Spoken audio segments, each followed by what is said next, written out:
The October wind cuts through downtown like a blade, carrying the scent of dying leaves and distant rain. Ivy Martinez pulls her jacket tighter as she walks past the coffee shop where she works, amber eyes reflecting the streetlights. At 24, she's built a life of predictable routines and rational explanations. Science major turned barista, she's the friend who debunks ghost stories and rolls her eyes at horoscopes. Her phone buzzes. A text from her roommate Casey reads, "Still can't believe you're actually doing this." The dare was supposed to be a joke. Ivy types back quickly, fingers already cold. A dare's a dare. Besides, it's just an old cabin in the woods. What's the worst that could happen? She's always been the one to take challenges head-on. In high school, she was the girl who'd walk across the cemetery at midnight just to prove ghosts weren't real.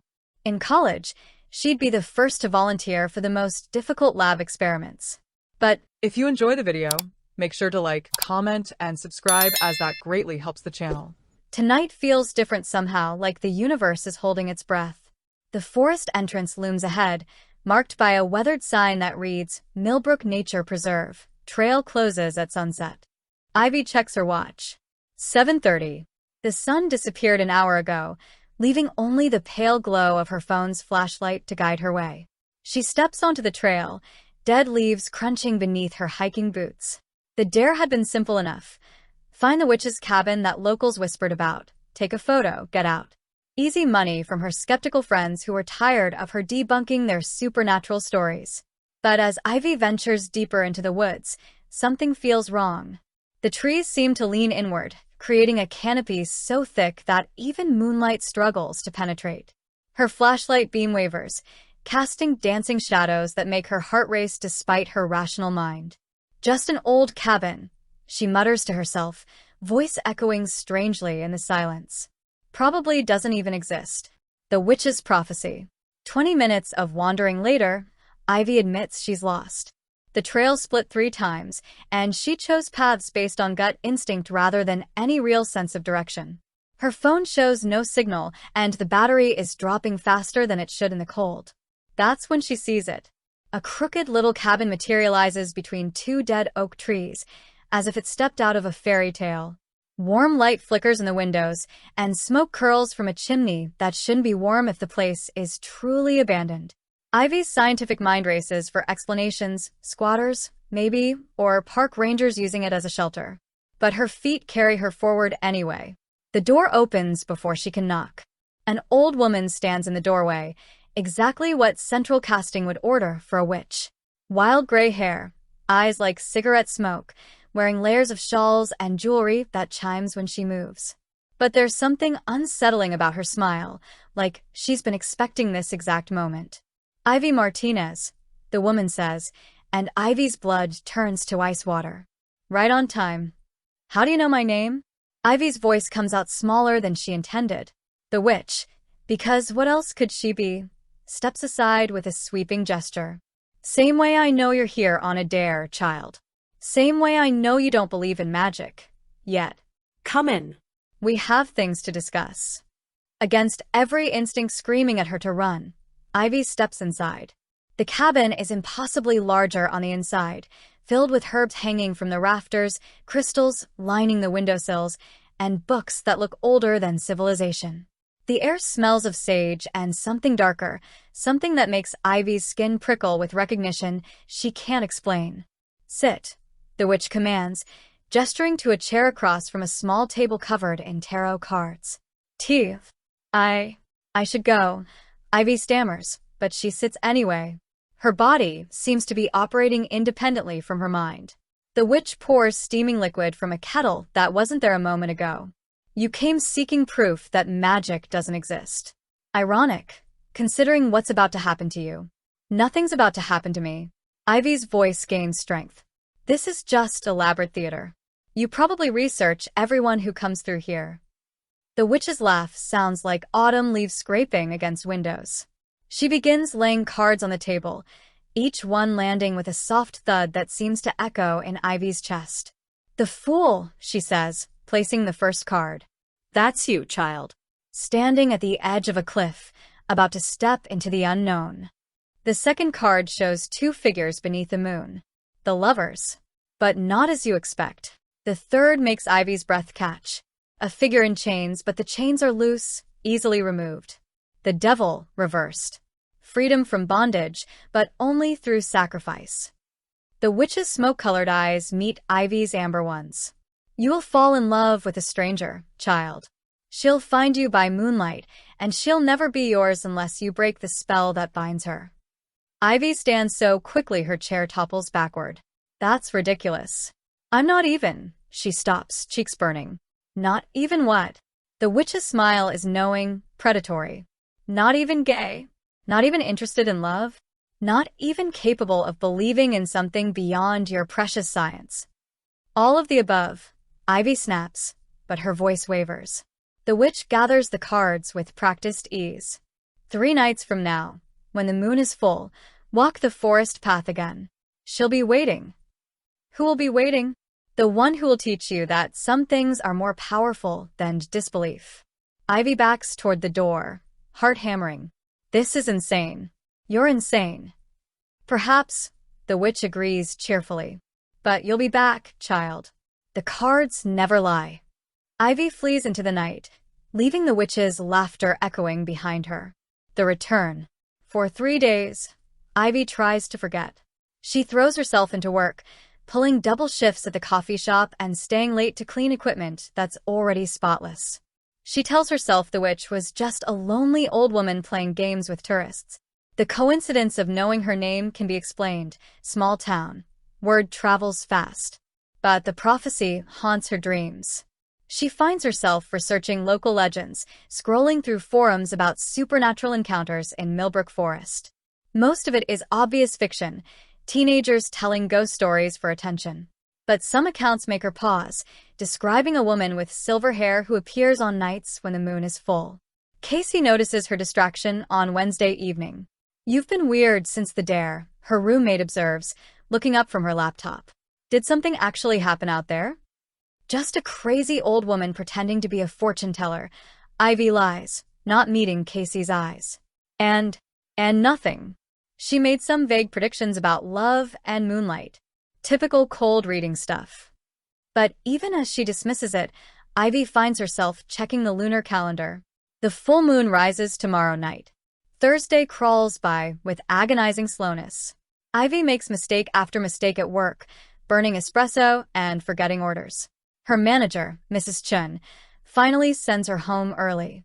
You need sleep, Mrs. Chun says kindly. Whatever's bothering you, it'll still be there tomorrow. But Ivy knows she won't sleep. Not tonight. As darkness falls, she stands at her bedroom window, watching the moon climb higher. It's enormous, silver white and perfect, casting everything in ethereal light. The rational part of her mind lists all the reasons she shouldn't go back to the forest. The witch could be dangerous. She could get lost again. She could. She's already putting on her hiking boots. First sight, the forest feels different under the full moon. Where before it seemed threatening and claustrophobic, now it pulses with a strange, wild energy. Moonlight filters through the canopy in silver streams, illuminating a path that Ivy swears wasn't there 3 nights ago. She follows it deeper than she's ever gone, past the witch's cabin, past the familiar trail markers, into a part of the woods that feels untouched by human presence. The trees here are ancient, their trunks so wide that 3 people couldn't wrap their arms around them. Moss covers everything like velvet, glowing faintly in the moonlight. The air shimmers with something that might be mist, or might be magic. That's when Ivy sees the clearing.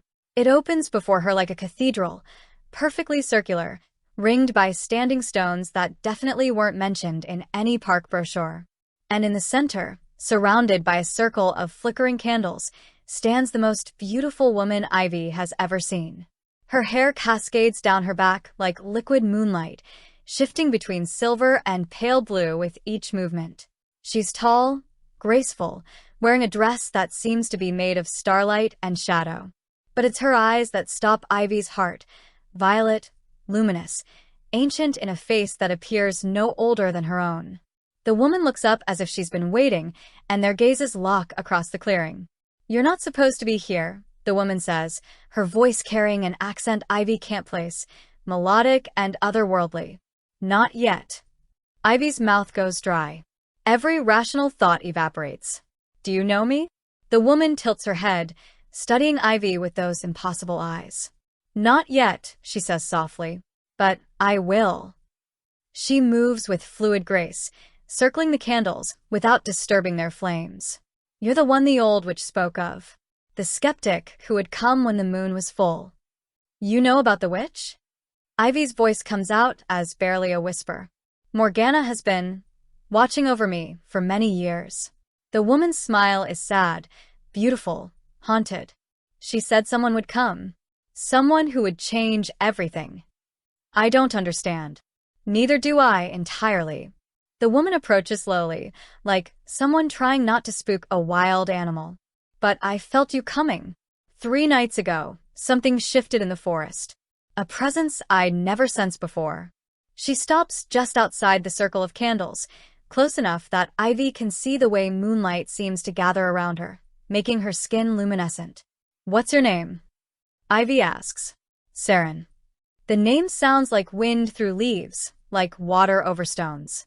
And you're Ivy, the one who doesn't believe in magic. How do you? Ivy stops, laughing shakily. Right. The witch told you. Among other things. Saren's eyes dance with amusement. She said you were stubborn. I prefer rational. In a clearing full of standing stones, talking to a woman who shouldn't exist, surrounded by candles that never seem to burn down. Saren gestures to the scene around them. How rational does this feel? Ivy looks around, really looks for the first time. The candles are indeed unchanged, their flames steady despite the breeze. The standing stones seem to hum with energy she can feel in her bones. And Saren herself. You're glowing, Ivy breathes. Saren glances down at her hands, where soft silver light pulses beneath the skin. It's stronger when the moon is full. Harder to hide. Hide from what?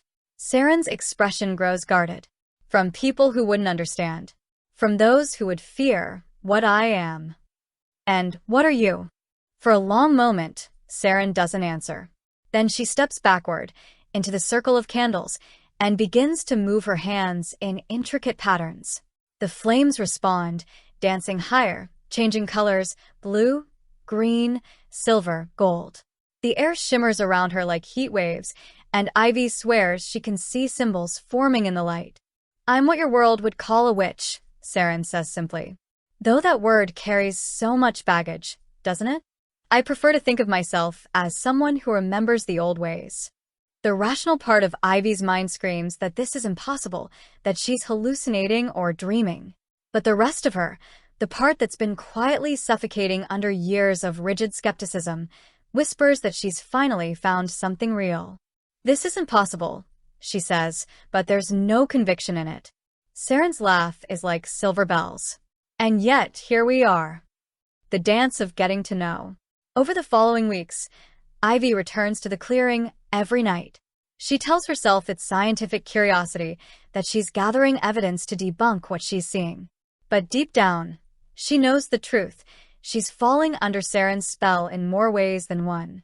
Saren is always waiting, though the clearing changes with her moods. Some nights it's filled with flowering vines that shouldn't bloom in October. Other nights, fireflies dance in patterns too perfect to be natural. Once, Ivy arrives to find the entire space filled with butterflies, their wings shimmering with impossible colors. How do you do it? Ivy asks one evening, watching Saren coax music from the wind itself. I don't do anything, Saren replies, settling gracefully on a fallen log that's covered in soft moss. I ask, and sometimes the forest listens. Ask what? To show me beauty, to share its secrets, to help me remember what it felt like to be fully alive. There's something wistful in her voice that makes Ivy's chest tight. What do you mean, remember? But Saren changes the subject, as she always does when the conversation turns too personal. Instead, she begins telling Ivy about the properties of different plants, how to read the patterns of bird flight, the way certain stones hold moonlight long after the sun rises. Ivy finds herself sharing things too. Her childhood fascination with astronomy, later abandoned for more practical pursuits. Her fear of being seen as naive or gullible. The way she's always felt like she was waiting for something without knowing what. You're a seeker, Saren observes one night, tracing patterns in the moss with her finger. Where she touches, tiny flowers bloom. You've just been seeking in the wrong places. Maybe, Ivy admits. My whole life, I felt like there was something missing. Some piece I couldn't find no matter how many degrees I earned or how many questions I answered. And now, Ivy looks around the clearing at the impossible beauty Saren creates simply by existing. Now I think maybe the questions I was asking were too small. Their conversations grow deeper, more intimate. Saren speaks of loneliness that stretches across centuries, of watching the world change while remaining static herself. Ivy talks about the suffocating pressure of always being the rational one, the sensible friend who never takes risks. I used to dance, Ivy confesses one evening, surprising herself. Before college, before I decided I needed to be serious all the time. I loved the way it felt to move without thinking, to let my body express things words couldn't. Show me, Saren says simply. I can't. I'm out of practice. The forest doesn't judge. Something in Saren's voice makes Ivy brave. She stands, closing her eyes, and begins to move. It's clumsy at first, self-conscious, but gradually muscle memory takes over. She spins and leaps, letting the moonlight guide her, feeling more free than she has in years. When she opens her eyes, Saren is watching with an expression of wonder. Beautiful, Saren whispers. You should never have stopped. I thought it was impractical. Some things don't need to be practical to be necessary. These moments of vulnerability draw them closer, but Ivy senses walls around Saren, carefully maintained barriers that she's not ready to cross. There are questions Saren won't answer, topics that make her eyes grow distant and sad. 3 weeks into their nightly meetings, Ivy realizes she's in trouble. She catches herself daydreaming about Saren during work, remembering the way moonlight catches in her hair, the musical quality of her laugh. She starts reading about witchcraft and ancient religions, trying to understand the world Saren inhabits. Casey notices the change immediately. You're glowing, her roommate observes over breakfast. Like, actually glowing. What's going on? Nothing. Ivy lies, but she can't stop smiling. Right. Nothing that has you coming home at dawn every day and humming to yourself. Are you seeing someone? The question hits closer to home than Ivy expects. Is she seeing someone? Their relationship exists in a space outside normal definitions, part friendship, part mentorship, part something else entirely that makes her heart race whenever Saren looks at her with those violet eyes. It's complicated, Ivy finally says. The best ones always are. That night, Ivy arrives at the clearing to find Saren sitting by a small fire, looking unusually melancholy. The flames burn silver and blue, casting ethereal shadows across her face. Are you all right? Ivy asks, settling beside her. I was thinking about time, Saren says softly. How it moves differently for different people. How what feels like forever to one person might be just a moment to another. That sounds philosophical even for you. Saren's smile is tinged with sadness. I suppose I'm feeling the weight of years tonight. How old are you really? It's a question Ivy has wondered about but never dared ask. Old enough to remember when these woods were young. Old enough to have watched empires rise and fall. Saren stares into the flames. Old enough to know that everything ends, except when it doesn't. What do you mean? Saren is quiet for so long that Ivy thinks she won't answer. Then, so softly Ivy has to lean into here. There are some curses that feel like blessings at first. Some gifts that become prisons. Before Ivy can ask what she means, Saren changes the subject again. But later, as Ivy walks home through the pre-dawn darkness, she can't shake the feeling that Saren was trying to tell her something important. The next few nights bring a shift in their dynamic. Saren becomes more tactile, brushing Ivy's hand when she passes her flowers, adjusting her hair when it catches on branches. Each touch sends electricity through Ivy's veins, and she finds herself hyper-aware of every moment when they're close. One evening, Saren teaches Ivy to see auras, the subtle energy fields that surround all living things. Look past the surface, Saren instructs, her hands covering Ivy's eyes. Feel instead of thinking. When Saren removes her hands, Ivy gasps. The world is alive with color, golden threads connecting every plant, silver streams of energy flowing between the trees, and around Saren herself, a corona of violet light that pulses like a heartbeat. It's beautiful, Ivy breathes. You're a natural, Saren says, pride evident in her voice. Most people need years of training to see so clearly. Or maybe I just have a good teacher. Their eyes meet, and something passes between them. Recognition, possibility, the electric charge of two people realizing they're standing at the edge of something profound. Saren looks away first, but not before Ivy sees her own feelings reflected in those violet depths. The first touch. Halloween arrives with unseasonable warmth and a full moon that hangs like a silver coin in the clear sky. Ivy finds Saren in the clearing, but everything is different. The candles burn with rainbow flames, jack-o'-lanterns glow among the standing stones, and the air shimmers with more energy than Ivy has ever felt. The veil is thin tonight, Saren explains, her own glow so bright it rivals the moonlight. All the old magic is stronger. She's wearing a dress that seems to be cut from starlight itself, and flowers are woven through her silver hair. She looks like something from a dream, too beautiful and otherworldly to be real.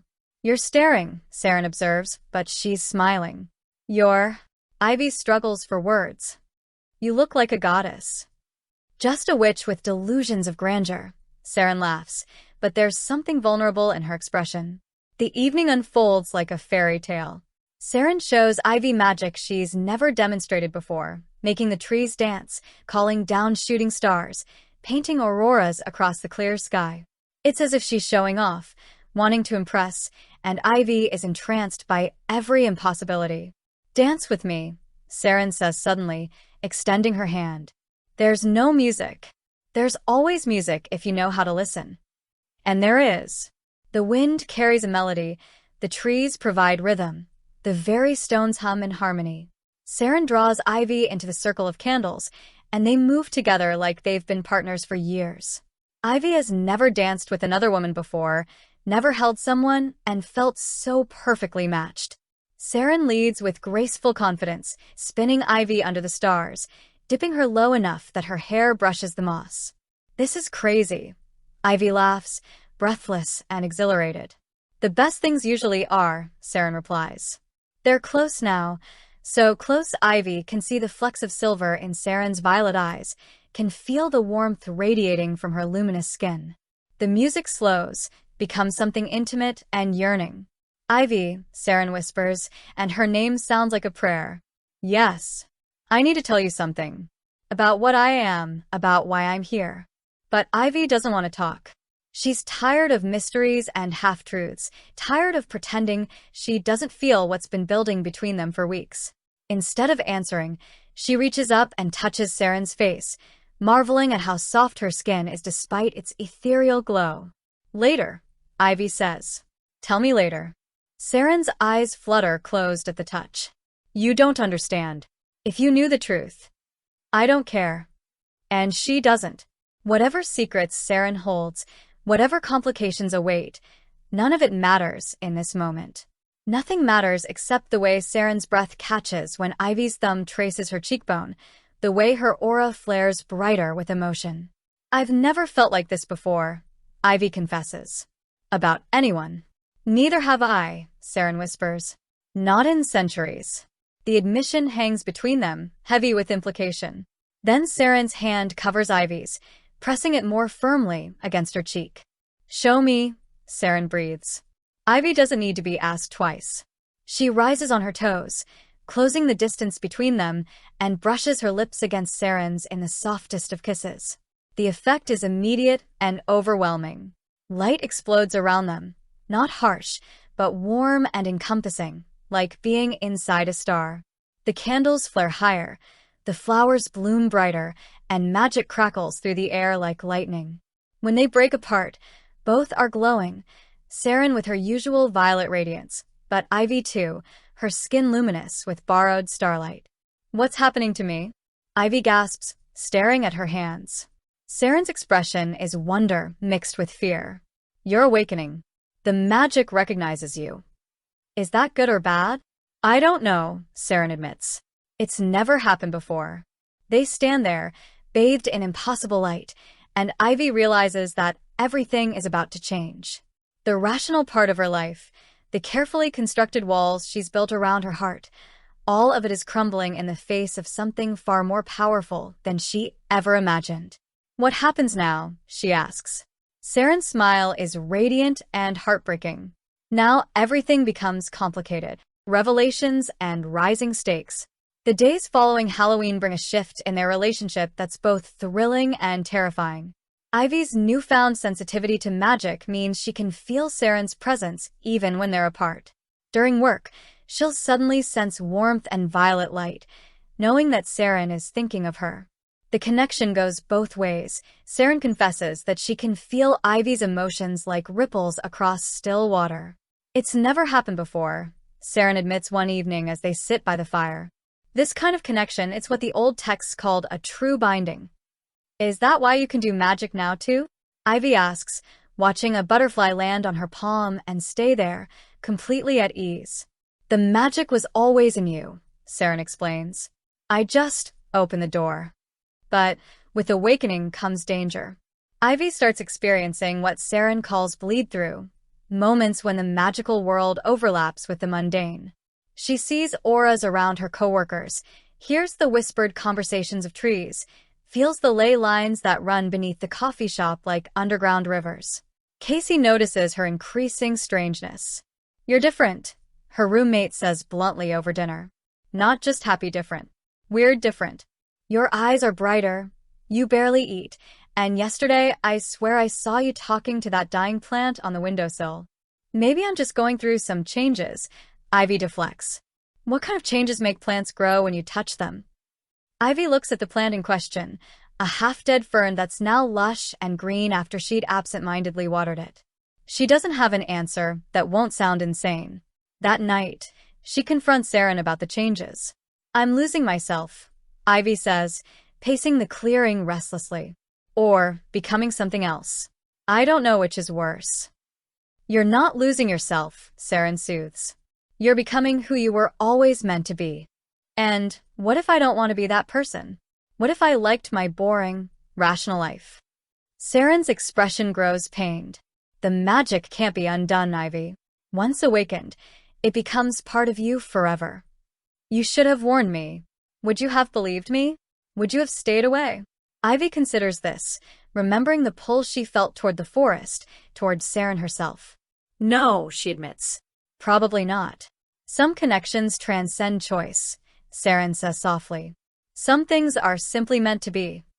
But Ivy senses there's something Saren isn't telling her, some crucial piece of information being withheld.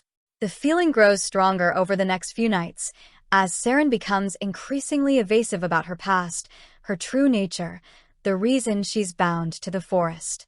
The truth begins to surface. The confrontation comes on a night when the moon is dark and the clearing feels oppressive rather than magical. Ivy arrives to find Saren sitting among the stones, her usual glow dimmed to barely a flicker. She looks exhausted, older somehow, as if the energy that usually sustains her is failing. What's wrong? Ivy asks, alarmed by Saren's appearance. It's time, Saren says simply. Time you knew the truth about what I am. She stands with visible effort, and Ivy notices for the first time that Saren's feet don't quite touch the ground, that she moves like someone fighting against invisible bonds. I told you I was a witch, Saren begins, her voice heavy with centuries of weariness. That was true, but not complete.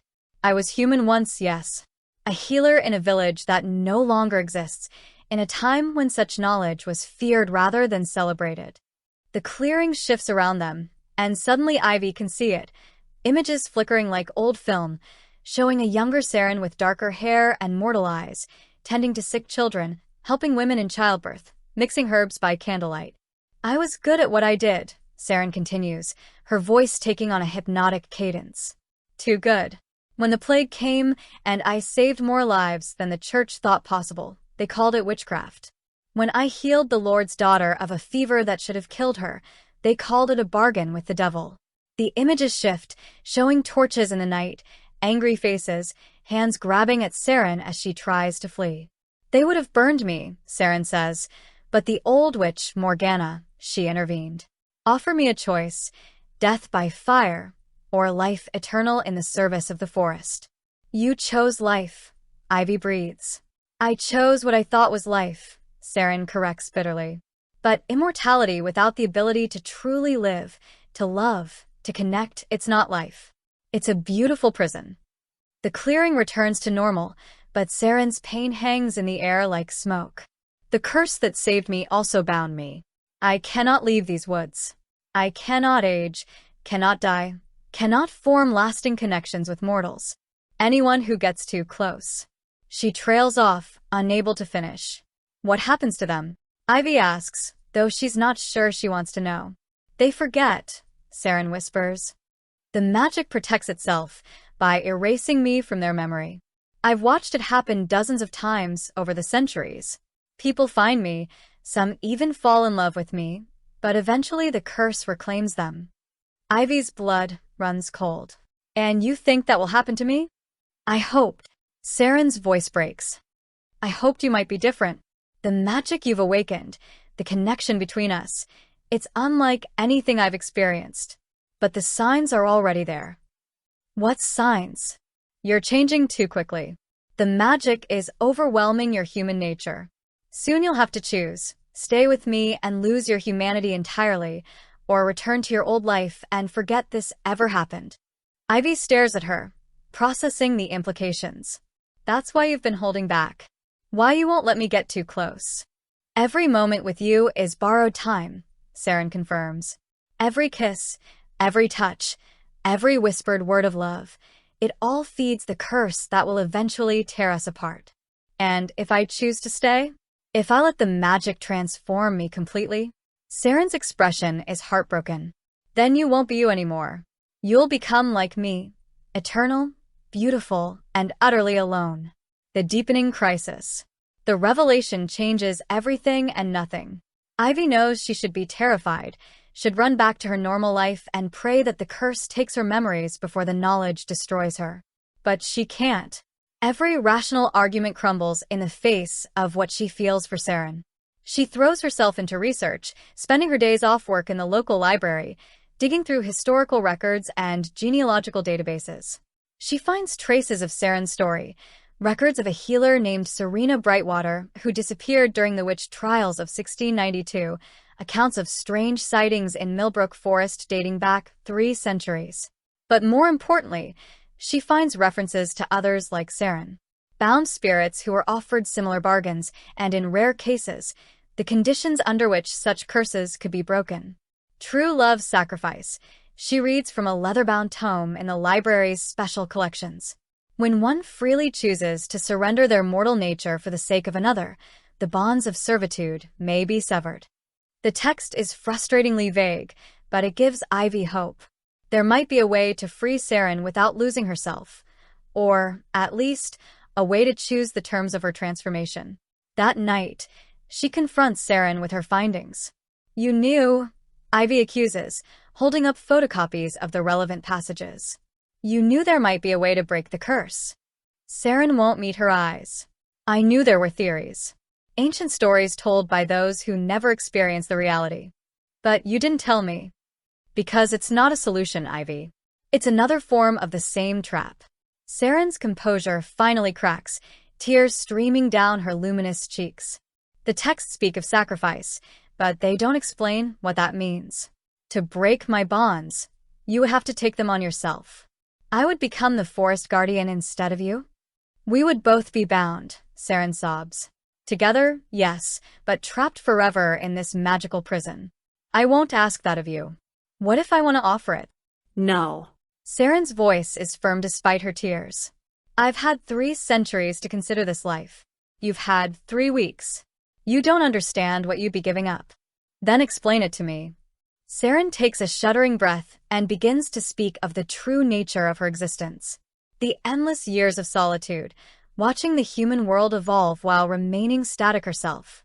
The pain of forming connections only to have them severed by death or the curse's protective mechanisms. The gradual erosion of human feeling, the way immortality slowly leaches away the capacity for joy, surprise, growth. I was dying inside long before you came, Saren admits. Going through the motions of existence without truly living. You brought me back to life, Ivy. But I won't doom you to the same fate I've endured. And I won't let you go back to that existence, Ivy counters. Not when there's another option. They argue through the night, neither willing to compromise. Saren refuses to consider escape at the cost of Ivy's freedom. Ivy refuses to abandon Saren to eternal loneliness. By dawn, they're exhausted and no closer to a solution. But time is running out. Ivy can feel the changes accelerating within her. Her reflection in mirrors has taken on a subtle glow. No. Saren's voice is firm despite her tears. I've had 3 centuries to consider this life. You've had 3 weeks. You don't understand what you'd be giving up. Maybe I understand exactly what I'd be gaining, Ivy argues, her own voice thick with emotion. She crosses the space between them, kneeling before Saren, who sits slumped against one of the standing stones, her form flickering faintly, as if her magic is truly waning. I'd be gaining you. A life with you. Isn't that worth anything? A life confined to these woods. Watching the world change from afar. Never truly being a part of it again, Saren whispers, her gaze distant, haunted by centuries of isolation.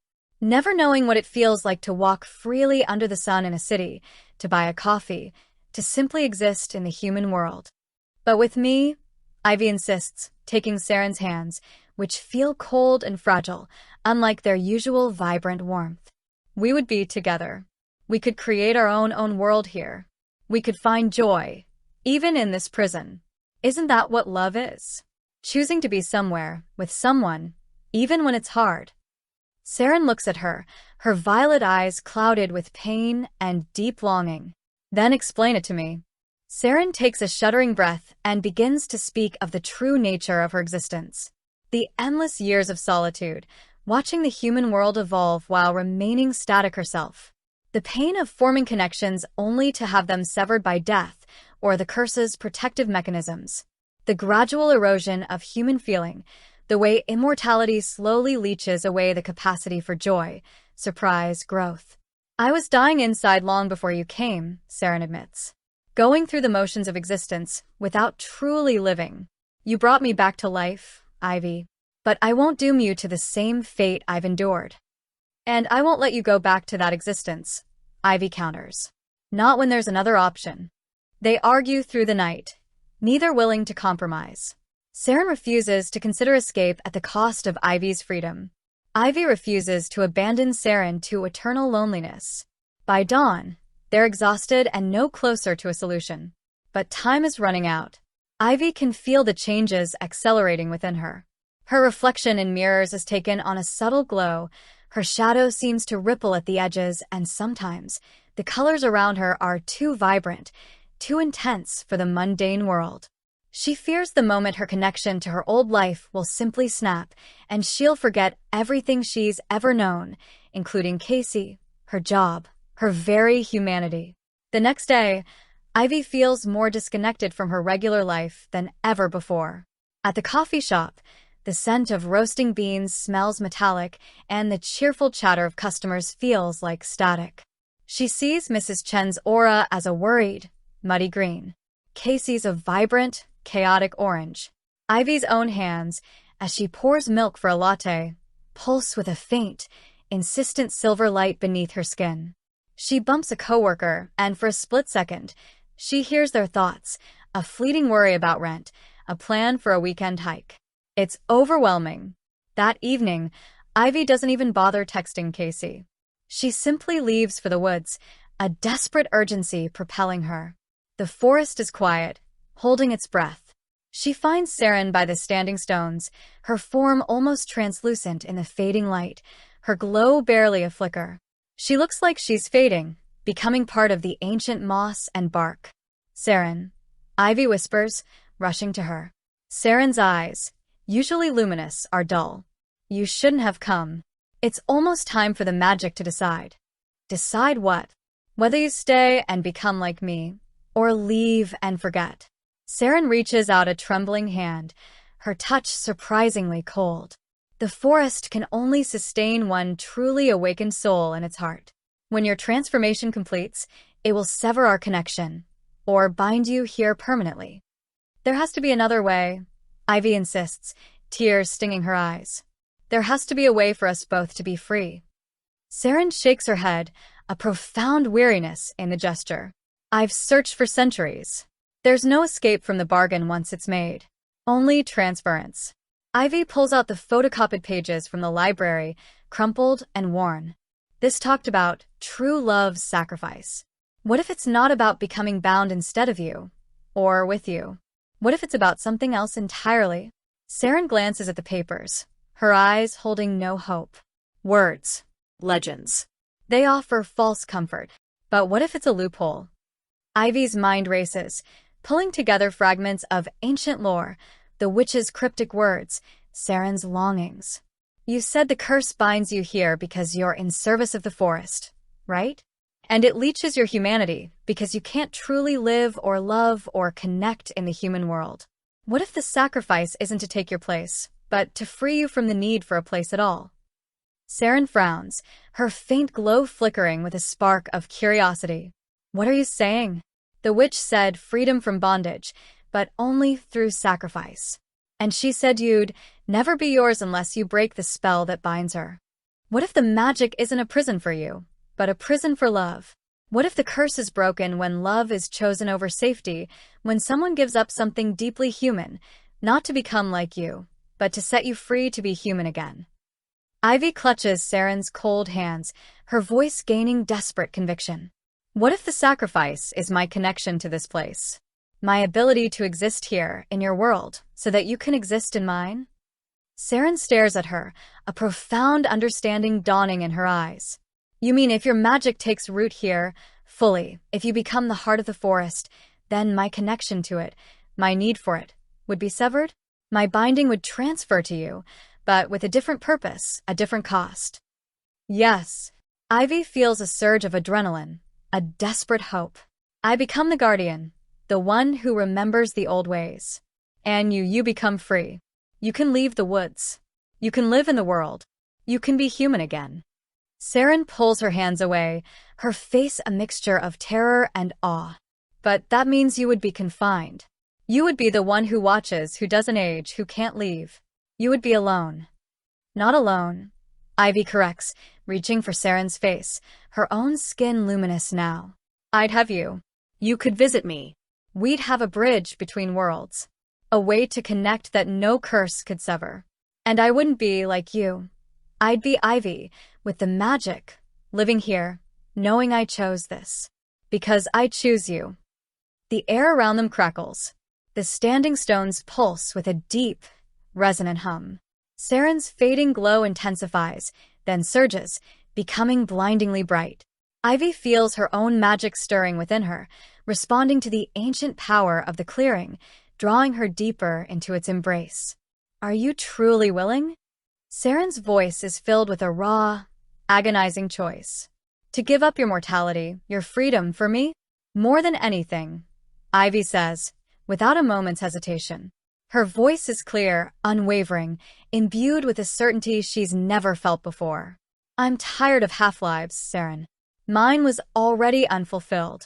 I spent my whole life trying to debunk magic, only to find it was the only thing missing. And now it's led me to you. This isn't a sacrifice. It's a choice. My choice. Saren's eyes, now blazing with renewed light, lock with Ivy's. She sees not just love, but fierce determination, a stubborn conviction that mirrors her own.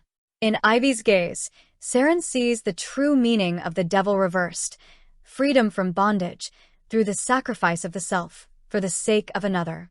A wave of shimmering energy emanates from Saren, washing over Ivy. It's cold at first, then intensely warm, like molten starlight flowing through her veins. The world spins, the trees sing, and the ground beneath her feet feels less like earth and more like a living, breathing entity. Ivy feels herself becoming one with the forest, a deep, resonant connection forming within her very being. Saren closes her eyes, a single, radiant tear tracking down her cheek. When she opens them, the faint, shimmering border that has always surrounded her, the subtle indication that her feet don't quite touch the ground, is gone. Her skin is no longer luminescent, but warm, vibrant with the blush of mortal blood. Her hair is still like moonlight, but it seems to hold a new depth, a tangible weight. Ivy. Saren's voice is human, trembling with awe and disbelief. She looks down at her hands, then wiggles her toes, feeling the solid earth beneath them for the first time in centuries. I can feel the ground. Ivy smiles, a radiant, fierce, and heartbreaking smile. She feels the shift, too, a profound anchoring to the clearing, a deep hum in her bones that wasn't there before. The forest embraces her, whispering secrets, welcoming her home. But she can still feel Saren's warm hand in hers, a tangible link to the world beyond the trees. You're free, Ivy whispers, her own form now pulsing with a soft, steady silver glow, anchoring her to the clearing.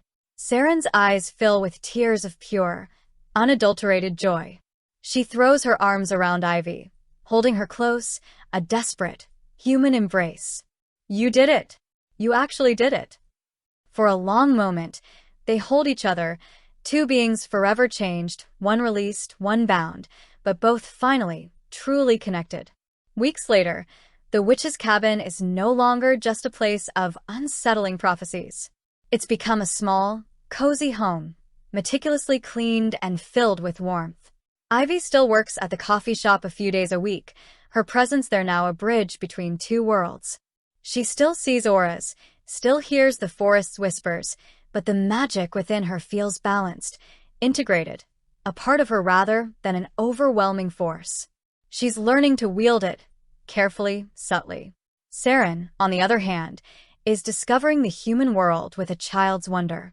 Ivy watches her marvel at the simple act of buying groceries, the complexity of a street map, the sheer variety of music playing on the radio.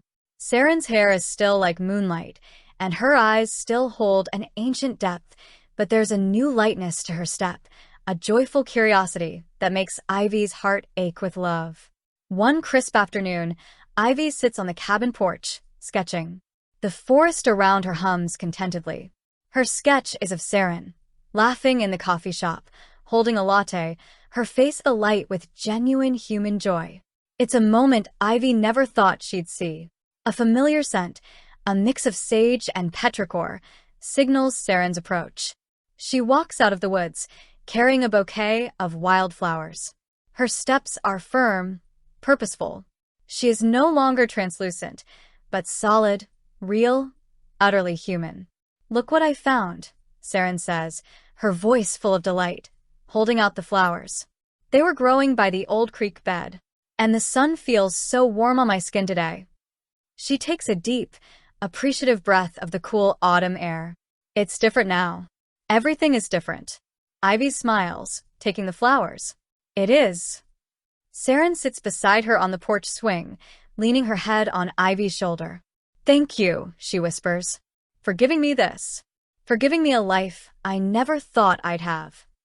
And thank you, Ivy replies, resting her head on Saren's. For showing me a life I never knew existed.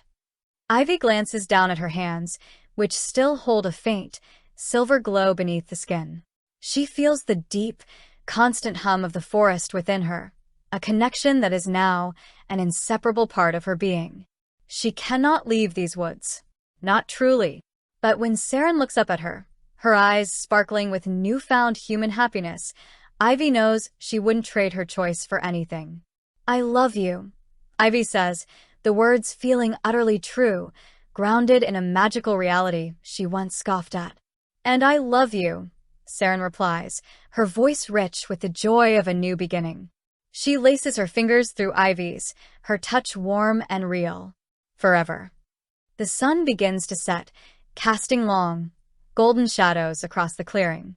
The witch's prophecy had been true.